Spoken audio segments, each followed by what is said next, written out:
Koiralla on luontainen tarve pureskella, sillä pureskelu pitää hampaat kunnossa. Parasta ja sallittua pureskeltavaa ovat erilaiset luut. Mutta miten ihmeessä osaisi valita omalle koiralle sopivimmat kaikista näistä vaihtoehdoista?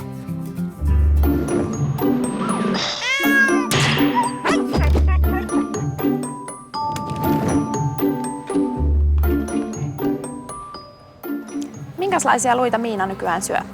Miina syö oikeastaan kaikenlaisia luita. Onko sillä jotain lempiluuta? Raakaluut.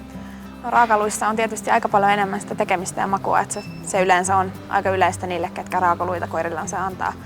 Oletko huomannut eroa, että puhdistaako joku toinen hampaita paremmin kuin toinen? No en mä oikeastaan ole. No sitä tietysti on vähän vaikea huomata, kun se koira siinä itse puuhastelee, mutta mitä kovempi se luu on ja mitä pidempään siinä menee, niin se tietysti se mekaaninen hankaus kestää kauemmin ja sitten hammaskin puhdistuu ihan eri tavalla.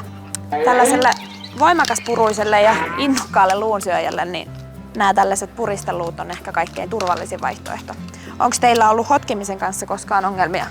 No ei suurempia ongelmia. Joo.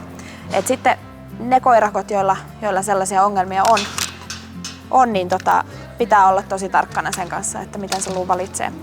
Et jos teillä on tosiaan totuttu raakojakin luita syömään, niin yleensä sellaiset koirat osaa syödä sitten muitakin luita nätisti. Mutta kaikkein tärkeintä on todella tuntea oma koiransa ja antaa sellaisia luita, mitkä menee sitten sinne napaan silleen mahdollisimman pieninä osasina.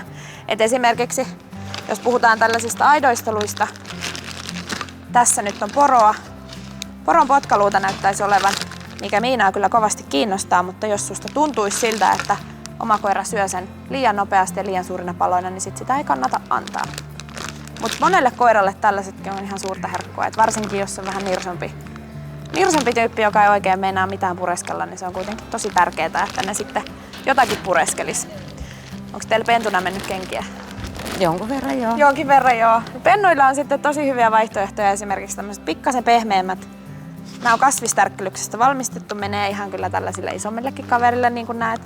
Ja näissä ei myöskään ole ollenkaan vehnägluteinia, mitä monesti sitten pelätään näiden allergioiden puolesta. Että se on senkin takia ihan hauska. Ja pennuille se pehmeys on sen takia tärkeää, että jos ne ei opi silloin ihan vauvana pureskelemaan, jos ne turhautuu, niin sitten se voi olla, että ne puree sit mieluummin niitä kenkiä koko loppuelämänsä. Aivan, joo. Mutta sitten on tietysti monta erilaista. On ihan tällaisia liuskoja, mitkä on esimerkiksi pikkukoirille tosi hyviä, koska tässä on tätä purupintaa vähän vähemmän, niin ne mahtuu paremmin sen pieniin hampaisiin. Ja sitten on kaikkea, missä on täytettä. Sitten löytyy näitä rullattuja paksusta nahasta tehtyjä, jotka sitten on usein vähän rapeampia. Ja sellaisille koirille, kenelle purutuntuma on tosi tärkeä, niin nämä on hyviä, koska näissä on sitten vähän sellaista tekstuuria, mikä sitten innostaa niitä puremaan, mutta se kestää vähän kauemmin, kun se on paksua nahkaa. Joo. Ja tämä näköjään on hänen oma lempparinsa. Tämä kasvistärkkelysluu. Hyvä. Sitten mennään valitsemaan. Kasvisluu. Tätä maistellessa ei ehdi luutumaan paikalleen.